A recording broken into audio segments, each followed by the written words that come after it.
So a couple weeks ago, I was driving back from Louisiana and I saw someone's car had a 26.2 bumper sticker on it. And I had an epiphany. When you say you've ran a marathon, no one asks you if you won. And if you tell someone that you've run 10 marathons, no one asks you what your record is. But if you step in a ring to fight and you don't win, sometimes it's like people look at you like it's better if you didn't even try. Like the perspective on that is just crazy. The perception that people have of runners versus boxers. If you're a runner,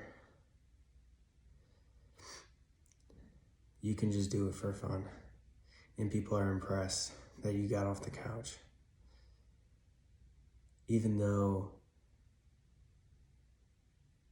aside from the environment, which is still level playing field, you're pretty much in control of all elements of the race, other than, you can't control the people you're racing against, but you get to determine how hard you push, and you have more control over the turnout because it's based purely on your effort and athleticism. But no one cares if you won or not. Most people don't even care what your time was. They're just like, oh wow, you ran 26 miles. That's crazy. You're a monster. That's so impressive. But in boxing, you have only one other opponent.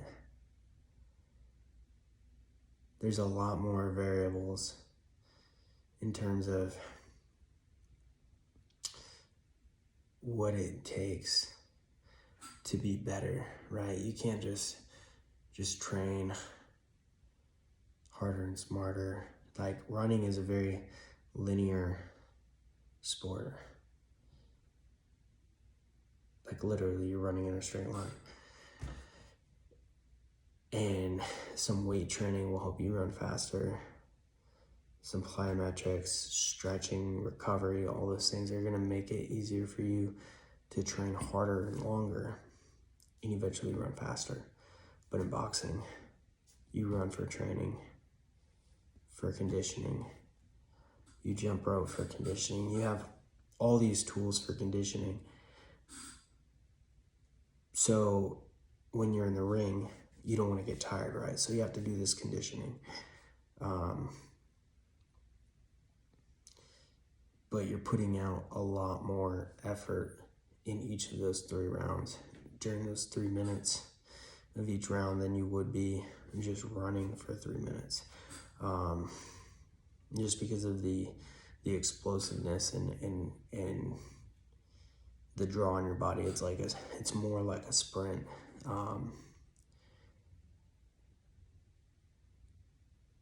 But I think sprinting for 3 minutes at top speed is still easier than boxing for 3 minutes, if depending on the level of activity.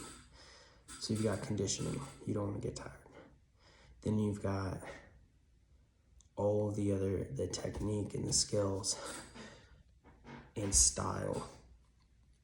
So you've got basic technique, throwing your punches straight, getting your hands back to your face. And then you've got style, are you a body puncher? Are you a slick boxer? Are you more defensive? Are you more aggressive? And then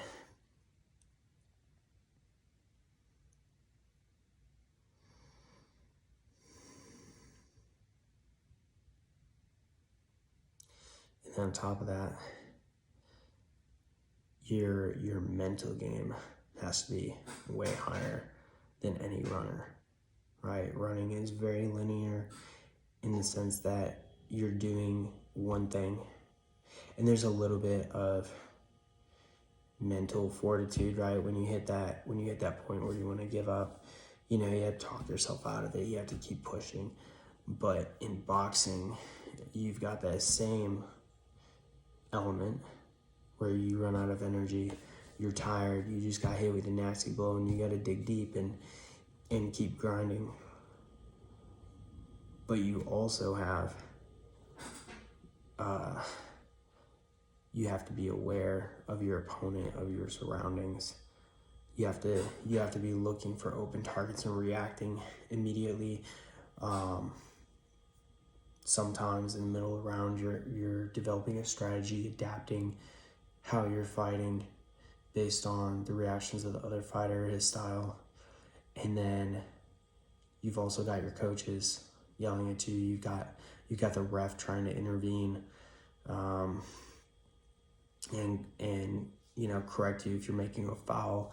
And sometimes they'll be calling a foul on you, telling you that you're holding when it's the other guy holding you, you know, but it's not always what it looks like on the outside. And then with all of that, with all of those aspects of training, those things that you are responsible for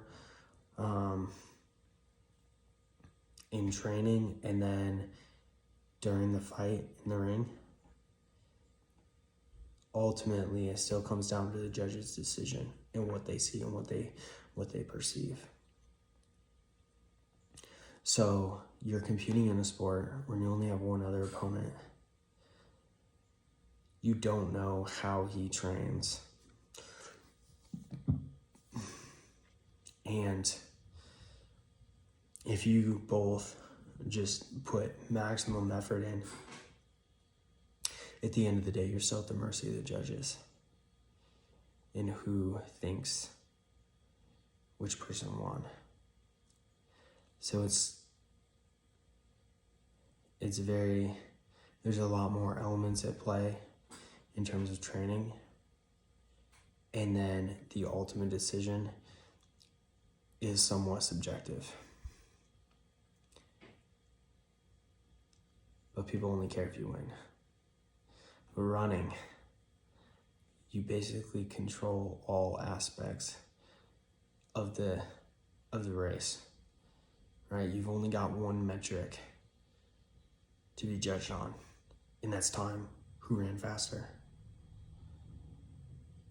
And you can run faster by working on your strength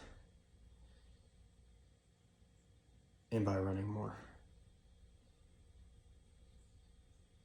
And unless you're trail running, the only mental agility required, there's no mental agility required really, but the only mental strength required while you're running is telling yourself you're not tired, or pushing past that and not giving up. So for everyone who is proud of themselves for running 26.2 miles, I have one question. Did you win?